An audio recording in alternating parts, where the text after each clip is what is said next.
Yeah. He said that, Larry, he said that you have to choose. You want to confront, we can confront. You want to cooperate, we are ready to cooperate. And this is, I think, one of the main messages from China. We know that Iranian foreign minister went to China before this meeting between Donald Trump and Xi, and next Wednesday we're gonna have Russian President Vladimir Putin going to China and talking Hmm. with him. Larry, how do you see that the way that China, Russia, and Iran are solidifying or improving the sort of partnership they have to confront these sort of policies on the part of Washington to influence their countries? Well, there's something big underway behind the scenes that it's not in public. Um, I have received this information from I'll call it a source with access to Pakistan's intelligence service. Um, the, the comments that both Putin and Wang Yi made after meeting in Karachi regarding a new security architecture for the Gulf were not just offhand remarks. There is an actual planning effort, negotiation effort underway, and it is concentrated on Qatar and Saudi Arabia. And part of the reason Pakistan's playing a leading role in this, with the encouragement and if not the direction of China, is that Pakistan has a bilateral security treaty with the Saudi. Saudis. So, and the reason they're focused on Saudi Arabia and Qatar, as I mentioned earlier, those two countries produce, helium and sulfur and urea, and liquid natural gas. I mean, Qatar was accounted for 10% of the global supply of liquid natural gas. Think about that. It was the fourth largest after, had Russia, United States, Norway, and then I think Qatar. So, it's not insignificant. And the entire idea behind this new security architecture is to expel the U.S. military presence from the Persian Gulf, because the only reason it's there is to attack Iran. So get that out of there.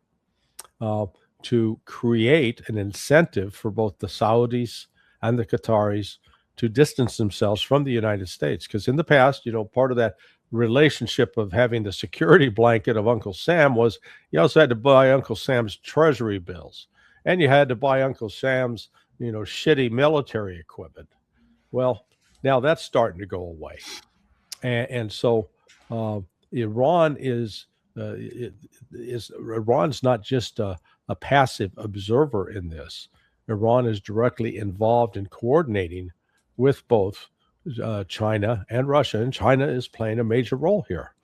And that's why I think Trump sought to get the Chinese intervention. Help us get those Iranians under control. And China's basic word was no. It is you're the problem, not them, which is shocking for someone like Donald Trump. So this is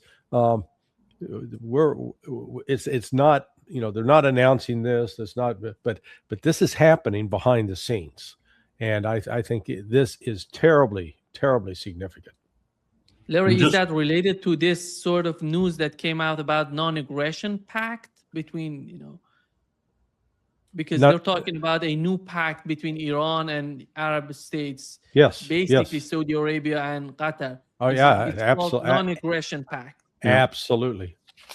And one thing just to reinforce what Larry said, I have it on fairly good authority that Netanyahu had a trip planned to Islamabad.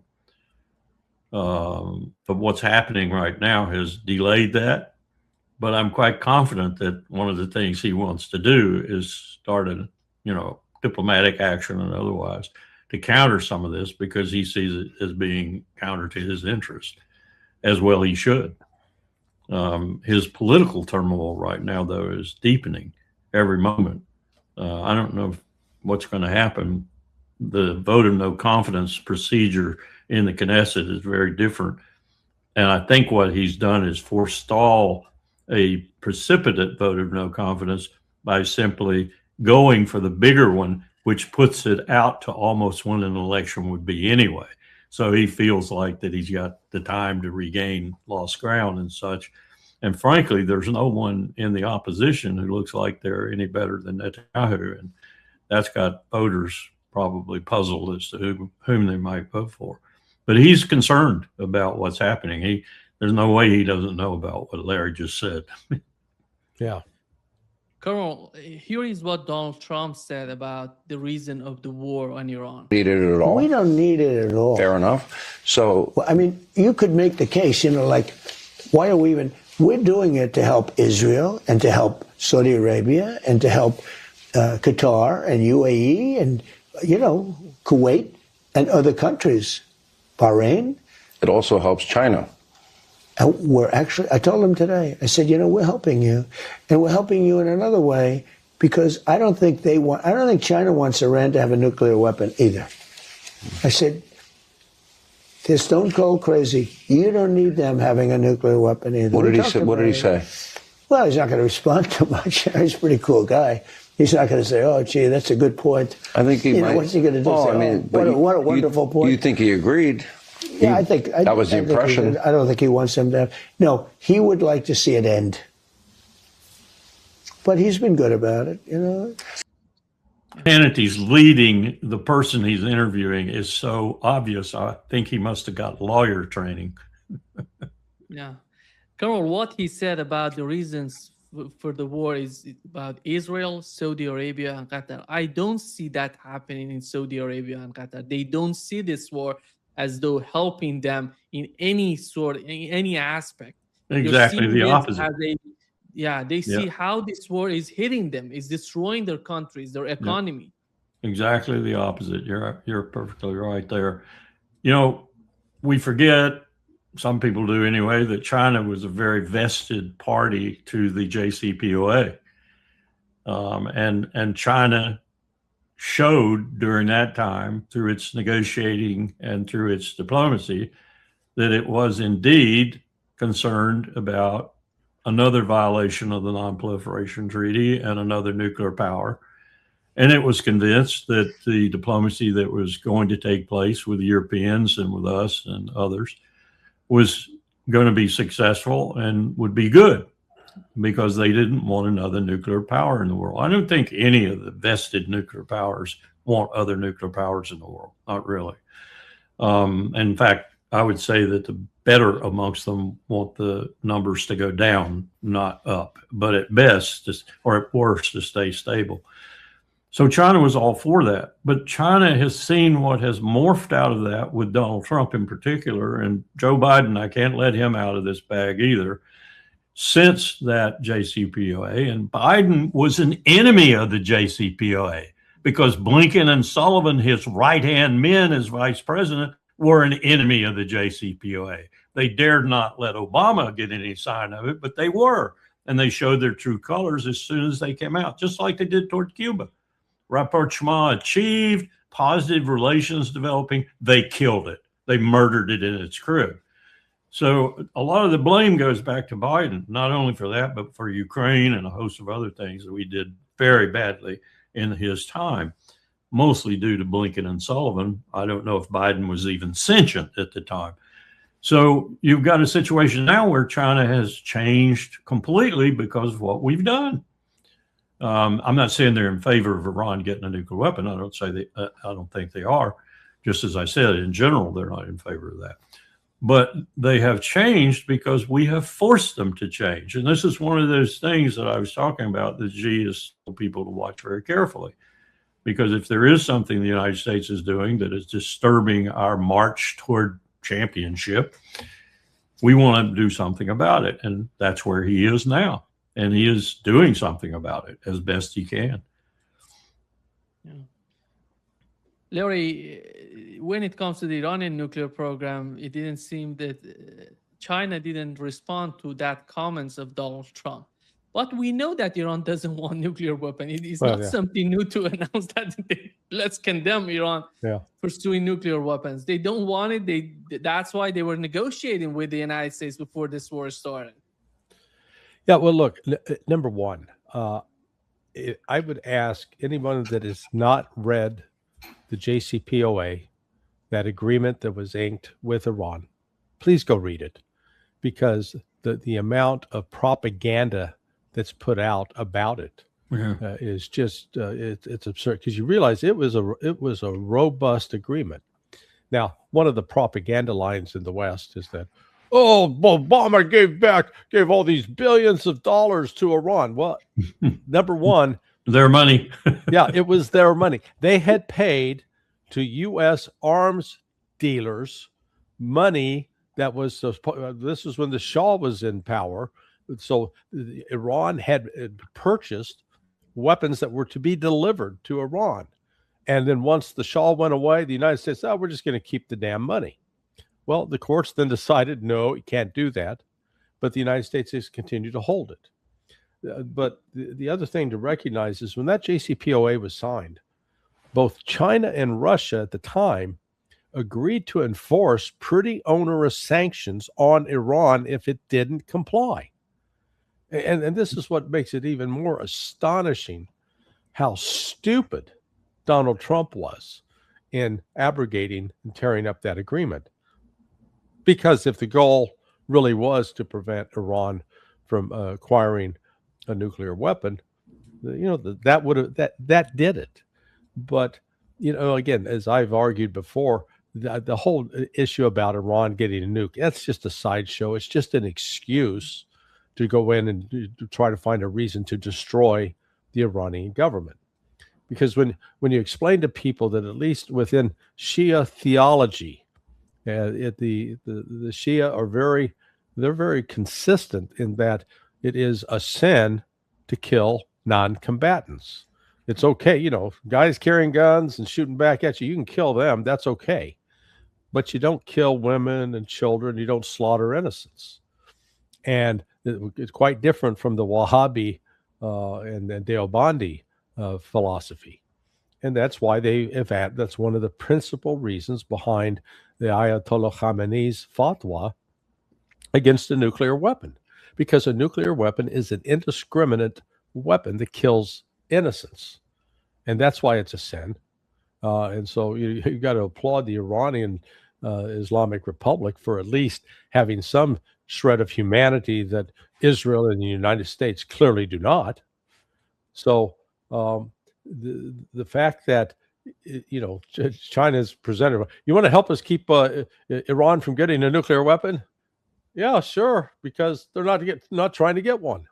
I'm sure China has that assurance so far from Iran, and that's why,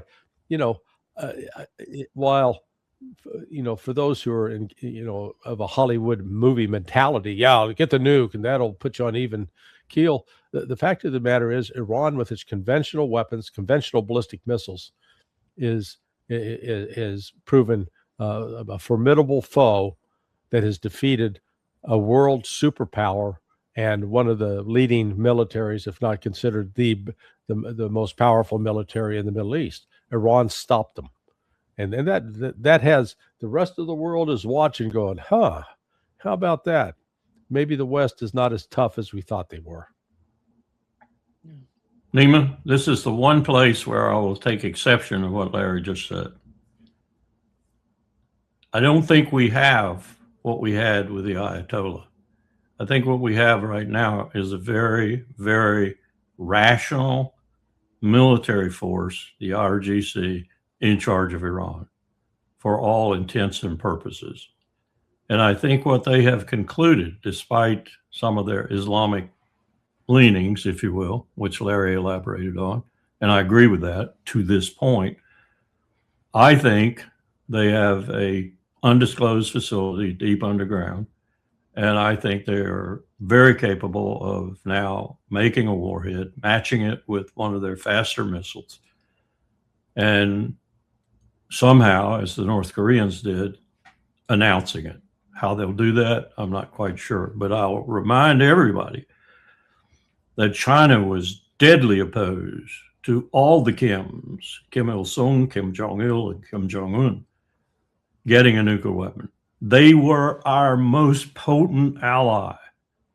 And Russia was right behind them at the time. I dare say they aren't anymore, at trying to talk Pyongyang out of a nuclear weapon. More potent than we were in many respects, which is why we continually hosted the six-party talks in Beijing. One of the reasons, anyway. I think that whole thing has broken down now, and it's broken down with China and Russia also with regard to Iran becoming a nuclear power, because they understand, I think, that at heart, the only reason they're going to want this is a deterrent. They don't want to use it on anybody, but they want a deterrent. And the world has demonstrated to them, primarily through the DPRK experience, that if you get, and Gaddafi experience, he's dead now and his country's in turmoil. North Korea is, the dynasty is fine, and North Korea is, in their respect, fine. And it's all in their minds due to the possession of a nuclear weapon. I don't think they have any intent of using it. I really don't. And increasingly, the South has been being kind of talked out of its trajectory toward perhaps having one, partly by that. And there are talks going on between Pyongyang and Seoul. So I disagree there that they might find it convenient, even part of their survival, to have one in that still very dangerous region. Yeah. I mean, that's I don't necessarily disagree with the good Colonel, because you can come up with a very rational argument why they now say, hey, look, we've tried to play it the Western way, and they keep betraying us repeatedly, and so the only way we're going to have guaranteed safety is, we're going to have to build our own and let them know. But again, I come back to the whole nuclear issue. I call it a red herring, because let's assume that the nuclear issue is off the table. The West still wants to destroy the Islamic Republic. Yeah. So it doesn't matter what Iran does. This is because, remember, when we were backing Saddam in 1980, 81 through 88, and that whole war that was waged against Iran wasn't looking for a nuke back then. That nuke had nothing to do with it. We hate the concept of an Islamic Republic. Yeah, I think you're absolutely right there. I can confirm that there are Israel. You got to think about Israel in this too. Netanyahu is just such a freaking maniac.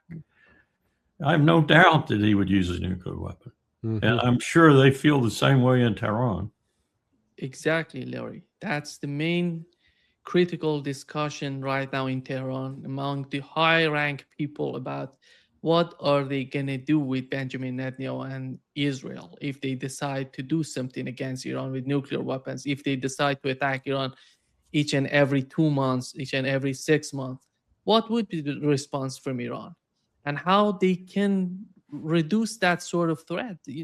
Just remember what has happened so far with the war against Iran. They have destroyed many infrastructure in Iran. They killed many people, innocent people, civilians. They don't want to get back to this sort of situation they're in right now. That's the huge question on their part. What are we going to do with that? And as I understand Brad Cooper's testimony to the Congress that wasn't necessarily open, we're planning on, if we do it, we're planning on being as destructive as several nuclear weapons would be on Iran in this next riposte if we execute it. So, I mean, you really have lots of incentive there. I wouldn't, as a military person in particular, but as a human being, I wouldn't blame them at all. Mm-hmm. Here is, Larry, what Donald Trump said about the little cleanup that he has to do about Iran. You ask for favors, you have to do favors in return. We don't need favors. We've wiped out their armed forces, essentially. We may have to do a little cleanup work because we had a little month-long ceasefire, I guess you'd call it, but we have a blockade that's so effective. That's why we did the ceasefire. We really did the ceasefire at the request of other nations. Yeah. What does that mean? Literally, in Iran, they say there is no difference right now between the president of the United States and Benjamin Netanyahu, the prime minister of Israel. Correct. They're two merged into each other. They're basically the same sort of policies and the same sort of mindset. unless we see an order given throughout CENTCOM to start withdrawing assets from theater, then I assure you that the United States will renew an attack on Iran. And this next round, while the United, while Trump, again, in his delusion, we've destroyed their all military capability. Well, if you have, then why isn't the Strait of Hormuz open? Huh? If you've really wiped it out, if all their ships are at the bottom of the sea, then what is there left to punch back with? And Trump, in one of his recent social posts, accusing anybody who suggests that Iran's missile force is largely intact is a traitor and guilty of treason. Mm-hmm. Just crazy talk. So, Trump's going to have to learn the hard way. If he authorizes new strikes, which I believe he will, the Iranian retaliation will be far more devastating to the United States. Now, the wild card here is, what are Qatar and Saudi Arabia going to do? Because this will be what they call the nut cutting moment. Mm-hmm. That if they allow the United States to use their facilities, in Qatar it's Al Udeid. I mean, that is still the largest base throughout the Middle East, and then the Saudis with Prince Saud Air Base. I was just actually yesterday, one of my neighbors, he's a pilot, and I got talking to him, and he mentioned that his son was over in Saudi Arabia. I said, "Was he?" He goes, "Oh, he's Air Force. He's flying KC-135s." And I went, "Jesus, man." Yeah. So they don't have protection. He goes, "I know." And he says, "The only good news," he says, "my son gets to come back next week for his wife is having their first child. And so he got leave to do that." I said, "Good." But all of our guys that are over there right now, they need to get the hell out, be pulled out. But the question remains, will the Saudis allow the United States to continue to conduct air operations? If the Saudis and Qataris shut that down, then that's going to make the United States pause. That's one of these other wild cards, that even though Trump wants to give the order, Admiral Cooper is going to have to come back and say, "Hey, boss, we don't have the access to Qatar and Saudi Arabia that we did before." And I guarantee you, if the Saudis and Qataris aren't on board, Kuwait's not going to stick its neck out. It's going to say, "Oh yeah, we're." And so all of a sudden, the United States is going to be faced with not having the basis to launch the refueling aircraft. And understand that I think they're keeping like the F-35s farther to the west in Jordan at the Muwafaq al-Salti Air Base. So if they fly to, if they're going to fly to drop ordnance on Iran, the distance from al-Muwafaq Air Base to Riyadh is over 800 miles. Mm. The combat radius of an F-35, as I understand it, is like 550 miles. So that means they got to be refueled before they even get to a point in Riyadh where they could potentially launch a JASSM. A JASSM has a range of about 500 miles. So, and then they have to immediately turn around and get refueled again. So, I mean, this is what we're talking is if you're going, and the plan is for 500 targets. If you're going after 500 targets, you got 500 aircraft in the air, or at least more than 100 or 200. And if you got to do refueling for 200 aircraft, I mean, this thing gets enormously complex. So that's where, in a way, the Saudis and Qataris, I think they hold the key to whether or not the United States will actually be able to renew this offensive. They want to, but then you get down to the practical nuts and bolts of the logistics. Do they have the logistics that can actually support it? There was an article in Haaretz the other day too, Nima, that was interesting from the point of view that newspaper was reporting it, but it was reporting it from a different angle than Larry was just discussing, which is an important angle militarily. It was saying the Israeli IDF, AF, is really angry with the United States because of all the space they're taking on their airfields. Basically, in Ben Gurion, they have just a lot of C-130 and other airplanes in Ben Gurion Airport. And Larry, when it comes to Saudi Arabia, we have a report on Bloomberg reporting that during the recent war, the war between Iran and the United States, UAE leader MBZ, Mohammed bin Zayed, personally called leaders of Bahrain, Kuwait, Qatar, and Saudi Arabia, proposing to form an Arab coalition against Iran, but every country refused. This report on Bloomberg. Yeah. How do you find that? We are two sort of arguments. On one side, we are hearing that Saudi Arabia was trying to convince the United States to continue the war. On the other hand, we are hearing from Saudi Arabia that this war has to end. We have to find other solution because our economy is just in a bad shape right now, and we cannot make money. Yeah, well, that is the key thing to look at in terms of the disruption of the flow of those, 5 commodities I talked about earlier: oil, liquid natural gas, urea, helium, sulfur. When you look at the overall within the scope of the Gulf Arabs, the oil flow is most critical for the Saudis. They're sort of their major income stream is from the export of oil and the export of sulfur. For Qatar, their major income stream is from the liquid natural gas, the urea, and the helium. And they also pump some oil. Everybody else is also primarily dependent on oil that's getting exported, and so it's not getting exported, so they don't have the cash flow. So they are looking to get that whole process back in line, back online, so that they do have some cash flow.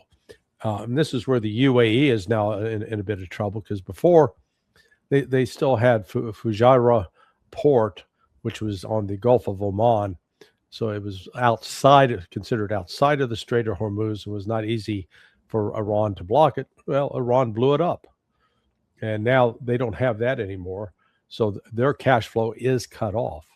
And this is, I feel like the voice crying in the wilderness with respect to the economic implications of the shutdown of this place. Now we're approaching 80 days. Yep.